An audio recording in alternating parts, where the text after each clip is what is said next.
If this decision is not decided by the people, but only by the ones who have elected those in the office, how do these decisions affect the people, but more importantly, our students and the future generations of democracy? I wanted to speak with Susanna Benitez from the Education Justice Alliance, leading the Every Child North Carolina Coalition, and Sarah Montgomery from the North Carolina Justice Center, who is also supporting the Every Child NC Coalition, about the effects that this is having on our well being of our classrooms. Thank you guys both for joining us. It's a pleasure to have you guys on today. Thanks, Kai. So, when we look at these decisions, who bears the sharpest cost of these policy choices? When when will some of these policies come into place? And do these policies around education, you guys think, represent a sound and fair democracy? Well, thank you so much for having us today here. But something that I would like to start saying is that when we talk about underfunded schools, we have to be honest who is affected the most, right? So it's mostly Black communities, Brown communities, immigrants families, rural communities, and working families. And this doesn't happen overnight. This is connected to decades of political decisions, policy, and system that have historically excluded from this community, right? From their resources and opportunities. So we can see in the data, but also we can hear from the families every single day when they said there is no enough resources for the students, there is no enough teachers, there are no enough transportations, enough support for students with disabilities, right? So so it's something important to say is that this is bigger than one political party. Different leaders over the years had the opportunity to invest in our children's and they didn't do it. So, but also we need to be honest again that these attacks, right, that we are seeing right now on public education and working families, so are happening through decisions that are made at state and federal level. And communities are feeling those impacts every day. So that's exactly why coalition like Every Child NC exists to bring families together, educators, students, communities, organizations across the states to make sure directly impacted communities are part of these conversations and decisions and continue pushing for fully funded equitable public schools. So when we ask whether, this represents a fair democracy, I think communities are asking themselves if a child's opportunity depends of their zip code, race, language, or family income, are we really giving them every child the same chance, the same opportunity? I think you bring up a very good point there. Are we truly giving every child the same opportunity? And part of democracy is everybody's voices being heard, but also everybody's needs being met. When we start to look at our schools now, and how some of them are being noted as being under-resourced, and where North Carolina is in rankings when it comes to teachers' pay and what our schools look like for other people, what does under-resourced actually mean for a child's economic future and the future of North Carolina as a whole, especially when we're looking at those effects? I can speak to a really personal experience. We relocated to North Carolina in 2012. My husband's a public school teacher here in Durham, and I work as an advocate, and I've always been in the nonprofit sector. And, North Carolina at that time was still seen as a leader in the Southeast. We had a rich legacy of investing in children, investing in early childhood education and K 12 education. And so, that was the reputation that helped attract us to North Carolina. And as we know, 2012, 2013, when the composition of who held power at the legislature shifted, and we really saw an all out assault on public education and an attack on our values as North Carolinians. And it was devastating to think that, had we been looking to relocate a year or two later, and, my husband having earned his master's in education, we probably would have looked to relocate to a different state. Our two children wouldn't have the opportunity to grow up in a state that we've grown to love and defend and fight for. So that's really devastating to think of all the potential, all the talent, all of the folks that we are no longer able to attract as a state. And, the homegrown resources are people, folks that have made that devastating decision to leave North Carolina or to leave their home district because we know, in rural counties where we don't have the wealth, we don't have the tax base to offer supplemental financial incentives to retain, attract, talented educators, school staff, and administrators, particularly those that reflect the student population, our Black teachers, our teachers of color. We knew that was a crisis, in attracting and retaining qualified teachers, before this court case, battle was even started, and we're in a worse position now as a state. And I just want to add as well, right? For many immigrants and working families, public schools are the one main pathway for opportunity. So when the schools are not fully funded, it impacts the entire generation, not only, just one student. So if we want to see a strong North Carolina, we really need to invest in our children and put them first. It is so interesting, Sarah, that you bring up that story. So, my grandfather retired a principal in Cumberland County with a master's in a 2 year advance. And my grandmother also retired a public school teacher from Cumberland County as well, with just a teaching license and a bachelor degree. Both of them retired educators in Cumberland County, with over 20 years spent in that county. And I can actually tell you today now that my grandmother's retirement, because the benefits were so well back then, is actually paid more now than my partner, who's also a teacher, who is a 5th year teacher with a teaching license and a master's. And that's how much things have shifted.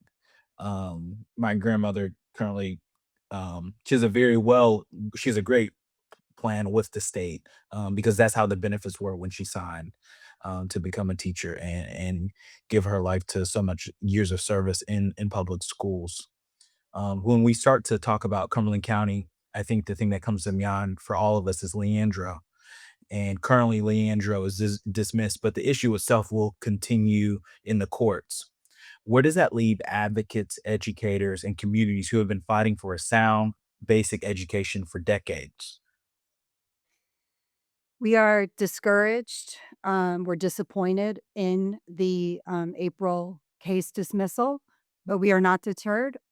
We take this setback and we take this attempt to erase the Leandro legacy, which is arguably one of our most important civil rights cases that we have in North Carolina. The attempt by a corrupt Supreme Court and a complicit legislature, the attempt to erase our history, to erase the fight and the struggle that families in Eastern North Carolina, who organized to sue the state over 30 years ago, that fight continues. It's a waste of resources. It's a waste of time and energy. We could have settled this, and the state could have funded schools to be constitutionally um, compliant. That's that standard that the Leandro case provided us. What a sound basic education is. It's a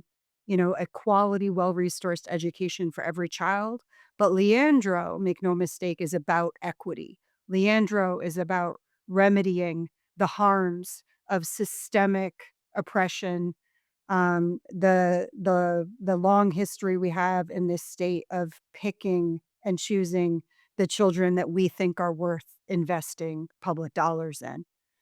We see that now with the expansion of the private school voucher, where we are literally offering essentially a tax break to predominantly white, wealthy families, many of whom don't even have their child in public education. So, that is the other side of the coin, right? We have the Leandro, the constitutional obligation that, yes, will benefit every child, but was specifically designed with targeted interventions and investments to meet the unique needs of children who have been harmed by underinvesting and harmful policies. And Susanna, named those communities that we prioritize at Every Child NC. So we will continue to fight. We will be looking to support the next round of um, litigation, ensure that, that is community led, community supported. And, this is a setback, but of course, there is a agenda at play. There's a reason why the courts have attacked education rights and voting rights at the same time. We saw, April 29th with the Supreme Court of the United States looking to gut the landmark civil rights voting protection. That's a hard fought, hard won victory um, for for people, for community, for democracy. And just a few weeks ago, we saw in North Carolina the attempt to erase that legacy and attack our children's education rights. So North Carolina is really, we're who created that playbook that we're now seeing, played out at a national level. When the composition of our North Carolina Supreme Court shifted after the 2022 midterm, and they looked to essentially do a redo, and to rehear the Leandro court case, which they had just ruled on, which would have ordered the state to release the funds for the Leandro plan. And they didn't just attack Leandro. They didn't just go after education. They went after North Carolina's voting rights protections as well, because we know that there is nothing more dangerous um, to the status quo than an educated, informed, actively participating population. And that's what this fight really represents. Thank you so much, Sarah, for making that connection between what it really means to educate the next generation and how that really plays into North Carolina and what detriment this attack on public schools could be, not just to North Carolina, but to the population as a whole. It affects every little decision. And when we start to look at our voters now, and the members of the GA, every decision that we've seen that affects the classroom, that affects the students, that affects the teachers can be traced back to votes that are made into the NCGA. And those votes can get traced back to our voters and the people who put them in and who elected them into office.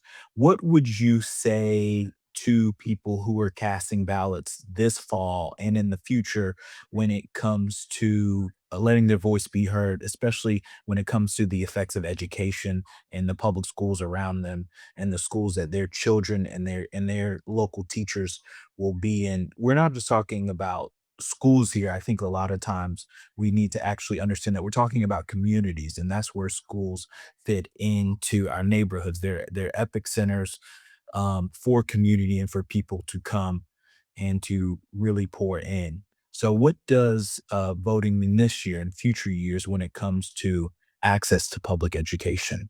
I would encourage everyone to stay active, stay vigilant. We can't only care about the issues that matter most when it's time for an election. We have to stay active throughout the year. The consequences are tremendous. The stakes could not be higher. You need a plan, connect with folks in your community. We at Every Child have a voter education and outreach strategy. You can visit our website at everychildnc.org. Know that you're not alone. Know that there are so many of us that are invested in ensuring that every child has exactly what they need. We're going to continue to fight. We're going to continue to push back. And we are stronger together. Yes, and and I just wanna add about that. Voting right now is not the only like a national politics, but also is local and state elections matters deeply, right? So I think the community are trying to understand more that a little bit better, right? So as organizers now, our responsibility is helping others to understand not just how to vote, but also why local elections matter to the community. And um and and I think I want to bring a piece that I think is very important, right? The youth voice, and especially, for example, bilingual youth and first and second generations as well, that they are coming to bridge those bridges between the systems and their families, right? So they are helping now parents to understand why voting is very important. Parents, grandparents. So just to share, in the last elections or the school board, I saw friends, and few people that they were taking their family to vote, their parents to vote for the first time. So I think, that's really important. Um, I think that's why conversations like today matters, right? Organizing matters because that's the only way that we can spread the word about all these issues and people really can understand a little better. I know, you know, sometimes for immigrants family or those communities that are affected, right? It's very hard to maybe to understand or find the resources because they are busy working, right? So, but I think it's important also to rely on our youth and helping us to spread the word about how this is important. What would you tell someone who's Mhm. trying to understand, their local school board race? Like, we just had one last Yes. year. Why would you tell them their local school board race is important and how it affects their community? A school board elections is really important because that depends, how they are gonna make decisions on public education. So, and I know sometimes, people put more attention about presidential elections, right? But that is more important to also know about there is a school board education, there is a school board, elections. There is a governor elections. Like there are many elections that it's important to be involved because that's gonna affect immediately the economic. So it doesn't matter if you have children or not have children. I think what is happening right now is that it's affected everyone, right? The economy, we can see in the economy, we can see in the public education. So, so I would say, we need to get more information about a school board and how this also can make a huge impact in public education. And Kai, I can just share because, you named a really devastating example with the budget cuts that had to happen that were threatened in Winston-Salem and Forsyth County schools. And, we know our districts are under a tremendous amount of pressure. We know that they are being asked to do more with less. Currently, they're operating on a budget that was passed back in 2023, where we remain the only state in the nation that has not passed a state budget. Hoping lawmakers get that done during this short session. But the truth is that while you can argue that mistakes were made, districts were spending, at the level that was needed at the time. So in Winston-Salem, Forsyth County Schools, their district should have over $107 million additional funding per the Leandro plan, almost $40 million for early childhood ed. That's money they were not able to work with. They had, um, federal funding run out. They had other sources run out, and they were continuing to try and meet the needs of their students. And unfortunately, the funding wasn't there. But we're going to see that play out in districts across the state. We're going to continue to see the threat of school closures. We just talked about Cumberland County schools. They've been up against a really impossible um, uh, plan for school closure and school consolidation, and the community has been speaking out and advocating against those cuts. But because the Leandro plan has not been funded, we see districts doing the best they can, but the system is coming apart at the seams, and everybody who's been in and around a North Carolina public school can testify to that themselves. Um, and this is really about the decisions that you named, that we have people in power right now, with platform, with um, with all of the you know powers of their office that could be taking a stand and could be doing more. We have the Leandro bill, the Leandro plan funding bill, which was introduced for the seventh time. Let lawmakers can take action and do the right thing and meet their obligation at any time. They don't have to wait for the next round of lawsuits or to fight what the court can and cannot compel them to do. They can do the right thing right now. A big thanks to Brian, Susanna, and Sarah for joining the podcast. The things that you guys shared are the exact reasons why this podcast exists. To be a voice, not just for public education, but for democracy as a whole. What we talked about today is not an education story, it is a democracy story. Every vote cast by a lawmaker was cast by someone a North Carolinian had elected. Every budget choice, every program cut, every dollar redirected away from public schools, those are the results of the political power. And political power in democracy flows from the people. Built by Us would not be possible without our amazing advocates, donors, and supporters. Built by Us would not be possible without our amazing advocates, donors, and supporters like you. If you want to keep this platform going and keep these conversations coming, you can support us directly at dimnc.co/donate. Thanks for listening to Built by Us. Connect with us. You can connect with us on Facebook, Instagram, YouTube, Threads, Bluesky, and TikTok. Stay on the lookout for our next episode. And remember, big change can happen when many people take small actions.